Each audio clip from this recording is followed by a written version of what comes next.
forces. Police officers are now on record threatening citizens who are in their homes, boasting of their license to kill, acting with a confidence that can only come from the highest echelons of power. Mr. Murkomen's admission that these are not just instructions from him but orders from above removes any ambiguity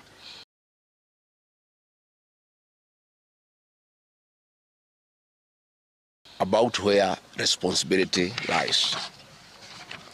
It will be recorded that in the run-up to the 2007 general election and its aftermath, the narrative of 41 against 1 was a masterpiece of William Ruto. The target was profiling Kikuyus against the rest of the country. To a large extent, he succeeded, and every Kenyan knows what happened, and it is also fresh in his mind of the ICC ordeal still hanging on the neck of William Ruto today. We remind William Ruto that his ICC cases are not yet over. They have been paused after witnesses disappeared. And what he is pretending over are crimes under the Rome Statute. It is clear history is repeating itself. And the architect William Ruto is back on the deck. He is hell-bent to finish his unfinished business with the people of Mount Kenya, destroy their businesses and make them black sheep of Kenya. Despite this horrible experience, the people of Mount Kenya voted William Ruto to a man in 2022 general elections against the advice of President Uhuru Kenyatta, whom Mr. Ruto had branded as a drunkard and a useless leader. Today, the people of Kenya, and especially the Mount Kenya region, feel sorry that they did not heed to the advice of Uhuru Kenyatta. These state-sponsored militia were key in touching of various parts of the country with ease of police assistance to prefer terrorism charges on specific people from the Mount Kenya region. So far, about 50 young people are in courts in trumped-up charges of terrorism in scenarios of state-managed crimes by the state. Again, this is a clear onslaught on the Kikuyu nation. A case in point, when a police station in Mawego in Homa Bay County was torched, the suspects for that particular crime have been charged with arson. But when a police station is alleged to have been torched in Kiambu, suspects from the Kikuyu nation are charged with terrorism charges. This is serious ethnic profiling. Last night, in Juja and Kirinyaga, these state-sponsored militia invaded various businesses. Luckily in Kirinyaga, after Wananchi went to Sagada police station and they refused to act, saying they had orders from above not to interfere, the people organized themselves and repulsed the militia. Mr. Ruto's ethnic profiling has led to the destruction of the foreign properties belonging to the people of Mount Kenya. Maguna supermarkets in Meru, Kahawa West and Muranga. Nice supermarkets, hotel and petrol station, a nice city in Mwea in Kirinyaga. County supermarkets in Kabati and Kirinyaga. Power Star supermarkets, Quick Mart supermarkets in Eastern Bypass, Shell and Total Mini markets in Roido, Chill Post Hotel in Gong, Boju Shop in Keserian, Homegrown Supermarket among others, and the Family Bank in Kahawa and Roido.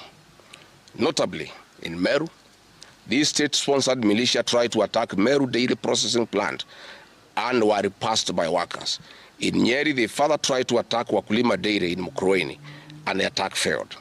We urge our businesses to heighten security surveillance on their business premises and production lines, especially the KTDA, processing factories, among others. We take note that in Meru, on Sunday, the 6th of July, at an event attended by CS Kipchumba Murkomen, the MP for Bori, Mugambire Dikire, indicated that a supermarket would be attacked the following day.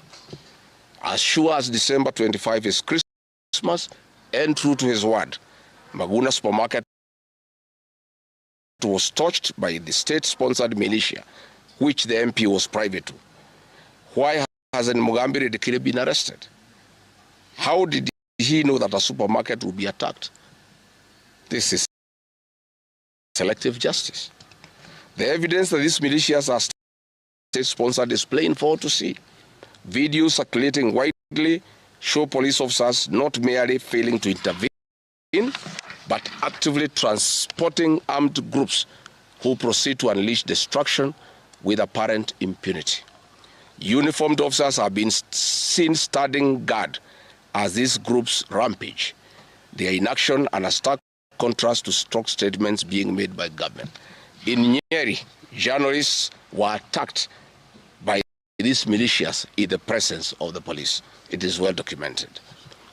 This is a clear indicator that Ruto is working with governors and MPs allied to him to destroy businesses owned by the Kikuyu, the Meru, and the Embu, and blame it on people who don't support his administration. This is a tactic that was used by the colonialists with the collaborators who searched earth policy and torched buildings and businesses and blamed it on the Mau Mau. This divide and rule tactic will not work, Mr. Ruto. We know that in Meru, they want to use this mayhem to blame Mithika Linturi. In Embu, they have already blamed Mkonji Gitonga.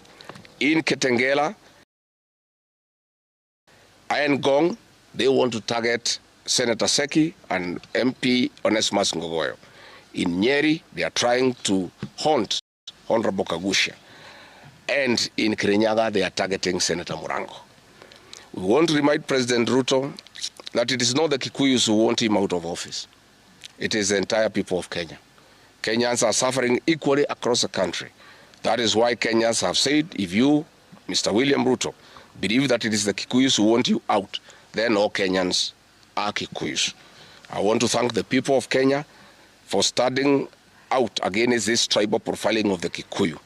The people of Kenya yesterday did wonderful by saying that the Kikuyus should not be profiled. This morning, I've seen Ruto quivering and wailing in uncontrollable anger. Mr. Ruto, excessive anger is not a solution. I want, with a lot of humility, to advise you to stop being angry. That will not help. You need to know what you need to do because you have not been listening to the people of Kenya. The people of Kenya are more angry than you are. They are angry because you have overtaxed them. There is wanton corruption. There is abductions and extrajudicial killings. There is ethnic profiling and other ills that bedevil your administration. If you want to be calm, please abolish the housing levy and give dignity to the payslip. I have heard you saying that you cannot give jobs to the young people. Please restore the dignity of the payslip. Restore the capacity of the middle class. The middle class will give jobs to these young people. Stop killing and profiling the young people. Listen to them.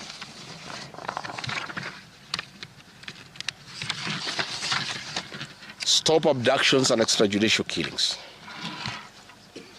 Abolish, disband the killer squad of 101 officers at Danudin Haji. Give hustlers the jobs that you promised them. Mr. William Ruto, you are the one who promised. You cannot cry today that you have no solution, saying that other presidents have not been able to do it. You are the one who promised these young people. Stop police brutality. Stop abductions and illegal detentions. Get the hustlers from the bottom of the economic pyramid as you promised. Yes, Mr. President, we agree there were other presidents before you, as you have rightly stated, and true, they never went through what you are experiencing today. May it please you to know that the reason why Kenyans rarely had problems with them, Mwai Kibaki and Uhuru Kenyatta were guided by the Constitution and the rule of law. They did not capture our constitutional institutions to work for them, instead of working for Kenyans. They never killed children. They never attempted to build churches in State House. They never organized militias to destroy people's property and kill them. That is why you have a problem. And we also want to remind you that Mwai Kibaki had a difficult time from you, William Ruto. Videos are everywhere. You cannot say that Mwai Kibaki did not face resistance. It's on record that you gave hell to President Kenyatta for 5 years. So it is hypocritical for you to allege that Mwai Kibaki and Uhuru Kenyatta had a very easy time. Most of the problems Mwai Kibaki and Uhuru Kenyatta had came from yourself, and it's on record. We want to advise you that the one-term movement is not getting you out of power outside the Constitution. Mr. President, nobody wants to throw you. Nobody wants to overthrow your government. Nobody wants you out of power through unconstitutional means. Mr. President, I and the people we work with are on record. We want to remove you from State House through the ballot in 2027. This narrative you are creating that there's an attempt to overthrow your government is for you to have the opportunity to use the Terrorism Act to profile communities and to persecute leaders who are opposed to your administration. Please relax. We want you to serve your one term. Nobody wants you out of government, and constitutionally, nobody has any plan to overthrow your administration, Mr. President. We want to face you on the ballot in August 2027. So just relax and stop crying wolf that anybody wants you out of office unconstitutionally. There is no leader here who is planning a coup, and none has the capacity, and nobody is interested. The leaders in this country, and indeed 95% of the Kenyan population, want to humiliate you at the ballot. They will relish that moment.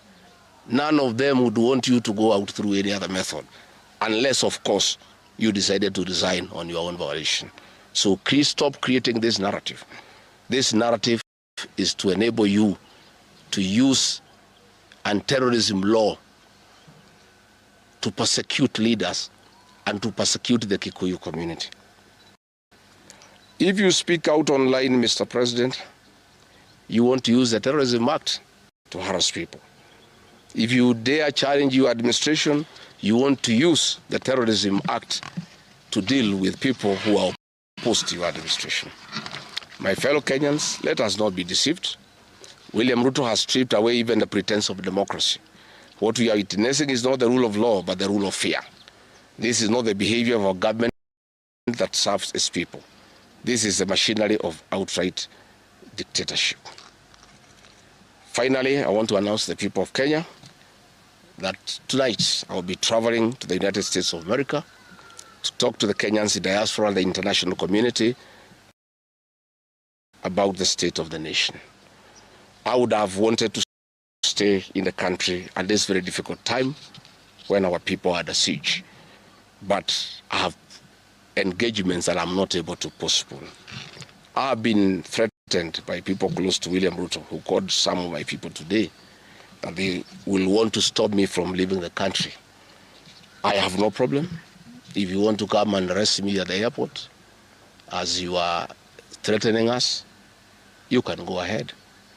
I don't have a problem. You cannot sell fear to us. You know, even if you sold us fear, we cannot buy. You know, and therefore, as I'm out of the country, unless I'm stopped from going, and if I'm stopped from going, I'm still okay. I'll be here because this is my country. We have made sufficient arrangements with other leaders in the united opposition to create a pool of lawyers to come in through for our young people who are being persecuted on trumped-up charges of terrorism. And I want to explain. I have heard the president saying that people have attacked police stations and the law courts. It was all stage managed by the MP for Kikuyu. How do you explain that people can walk into a police station and they are not armed and take over the police station from armed police officers? How do you go to the courts that are guarded by armed police officers and touch them? All these attacks of vital installations were stage managed by William Ruto through Kimani Ichung'wah to create the opportunity to prefer charges against people using the Anti-Terrorism Act. That is the reality. So nobody has attacked any police station. They were all stage managed by government. And what is happening is history is repeating itself. This is exactly what Moi did in the 80s against the Kikuyu community. After the abortive 1982 coup, he used sedition laws and the clandestine Mwakenya movement to profile the community and hound people into court, and they'll be taken by Bernard Chunga after 5 p.m. This is history repeating itself. I want to ask our people to be calm, to be cautious, and to be strong. I want to appeal to our young people, the Gen Zs. Looking at the scenario of what is happening and what William Ruto has planned, I want to ask my children, my sons and daughters, to consider applying the next onslaught against the President William Ruto by getting IDs and registering as voters so that they can deal with William Ruto on the ballot. Because I fear for them. Anytime they go out to the streets, they are killed like chicken. I would like to preserve to us these children. We would like to live with them. We would like to see them grow. And when we look at the desperation of William Ruto and the brutal force he is using against these children and the use of state militias to attack them, I would like to plead with them to consider to join us, we in the opposition, by registering as voters. And in 2027, we'll be able to get rid of President William Ruto. William Ruto, finally, let me ask you a question. The Kikuyu nation, the Mount Kenya people, you call tribalists every day. These people you are waging war against, their businesses, are the same people who voted for you, even after what you did to them in 2007. They forgave you and considered you as a person they can elect as president. You have turned against the community. You are trying to mobilize other Kenyans to profile them and to fight them, but they have refused. These same people from Mount Kenya have the capacity to support somebody else. It must not be you. And they proved that they are not tribal by voting for you when you are Kalenjin. They can vote for a Kamba. They can vote for a Kisi. They can vote for a Luya. They can vote for a Maasai. That sense of entitlement that you are having to the Mount Kenya vote is misplaced. They voted for you, yes. You betrayed them. You turned against them. They don't have to vote for you again. Please stop persecuting them into submission. They will not submit to your brutality, to your vicious attack against them and their leaders. That I want to tell you for free today. I have listened to you talking with a lot of anger, calling them tribalists. They are not. How can they be tribalists when they voted for you and you are not one of them? But you don't have a sense of entitlement that they must vote for you. You know what you have done to them and why they have reacted the way they have. And I want to assure you, you cannot scare them into submission. Even if you jail them, they will not submit. These are seasoned descendants of the freedom fighters, and they cannot be intimidated. So let me encourage my leaders here as I go away to remain strong, to remain focused, and to speak for the people of Kenya. I am I have a lot of gratitude to the Honorable Stephen Kalonzo Musyoka and Eugene Wamalwa, who have been caught the whole of yesterday and today, standing strong and defending our young people who have been framed and charged with treason. For those two leaders, I want to give them the gratitude of my community and our leadership. They have come through for a community when it's under siege, and we are indeed very, very grateful. I want to ask our leaders here to be vigilant and to continue speaking out to the people of Kenya. Should the situation get out of hand and I need to cut my trip short and come back to join the other leaders in defending our people and speaking for them,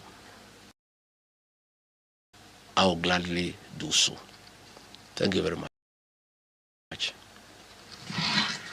Good. That's comprehensive. I don't think iko maswali hata kidogo. Labda ile watu ya Kameme iko na Nairobi.